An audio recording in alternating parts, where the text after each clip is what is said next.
শ্রী শ্রী ভাগীরথেশ্বর মহাদেব স্থাপন ও প্রতিষ্ঠা উৎসব উদযাপিত। বস্তা ব্লক অন্তর্গত বরুণগড়িয়া পঞ্চায়েতর ভাগীরথপুর গ্রামর গত জানুয়ারি 18 তারিখରୁ 22 তারিখ পর্যন্ত চালিଥିବା শ্রী শ্রী ভাগীরথেশ্বর মহাদেবଙ୍କ ବିଗ୍ରହ ସ୍ଥାପନ ଓ ପ୍ରତିଷ୍ଠା ଉତ୍ସବ ବୁଧବାର ଉଦଯାପିତ ହୋଇଯାଇଛି। ସୂଚନା ଥାଉ କି ଗତ 18 ତାରିଖରେ ଅଧିବାସ ଅଙ୍କୁରୋପଣ, ରବିବାର 19 ତାରିଖରେ ବହୁ ସଂଖ୍ୟାରେ ମହିଳା କଳସ ଯାତ୍ରାରେ ବାହାରି ସନ୍ନିକଟ ସୁବର୍ଣ୍ଣରେଖା ନଦୀଘାଟରୁ ଜଳଭରା କଳସ ଆଣି ରାଜଘାଟ NH 60 ଅମରଦା ରୋଡ ବଜାର ଓ ଗ୍ରାମ ପରିକ୍ରମା ପୂର୍ବକ ଯଜ୍ଞସ୍ଥଳକୁ ଅଣାଯାଇ କଳସୀଗୁଡ଼ିକ ସ୍ଥାପନ ପୂର୍ବକ ବିଧିବିଧାନ ଅନୁଯାୟୀ ପୂଜା ଅର୍ଚ୍ଚନା ଓ ଯଜ୍ଞ କାର୍ଯ୍ୟ ଆରମ୍ଭ ହୋଇଥିଲା।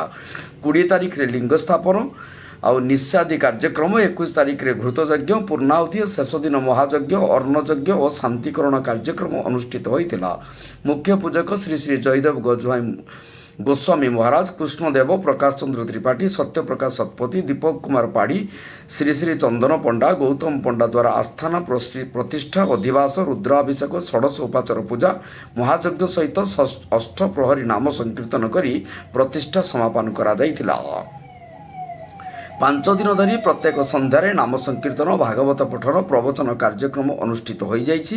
ପ୍ରାୟ 10ରୁ 15 ହଜାର ଉର୍ଦ୍ଧ୍ୱରୁ ଭକ୍ତ, ଶ୍ରଦ୍ଧାଳୁ ଓ ଭକ୍ତଗଣଙ୍କ ଏଠାରେ ସମାଗମ ହେବା ସହିତ ପ୍ରସାଦ ସେବନ କରିଛନ୍ତି।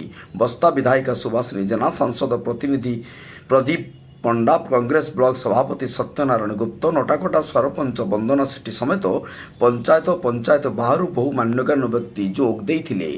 ବସ୍ତାରୁ ଶିରିଷ ମହାନ୍ତିଙ୍କ ରିପୋର୍ଟ, ଜନତା ଏକ୍ସପ୍ରେସ।